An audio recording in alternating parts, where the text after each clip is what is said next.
தேவனுடைய ஜனங்களுக்கு இளைப்பாறுகிற காலம் இனி வருகிறபடியினால் நாம் அந்த இளைப்பாறுதலுக்குள் நாம் பிரவேசிக்கும்படியாக நாம் ஜாக்கிரதை உள்ளவர்களாக நாம் இருக்க வேண்டும்.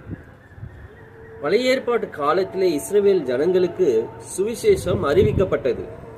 அதை கேட்ட ஜனங்கள் அதை கேட்டும் அந்த வசனத்தை குறித்ததான விசுவாசம் அவர்களிடத்திலே அது காணப்படவில்லை. தேவனுடைய வசனத்தை விசுவாசியாதபடியினால் அவர்கள் தேவனுக்கு கீழ்ப்படியாமல் தங்களுடைய வாழ்க்கையிலே அவர்கள் விழுந்து போனவர்களாக காணப்பட்டார்கள். அதனால தான் தேவன் சொன்னார், இவர்கள் என்னுடைய இளைப்பாறுதலில் பிரவேசிப்பது இல்லை என்று சொல்லி என்னுடைய கோபத்திலே நான் ஆணையிட்டேன் என்று அவர் சொல்லுகிறார்.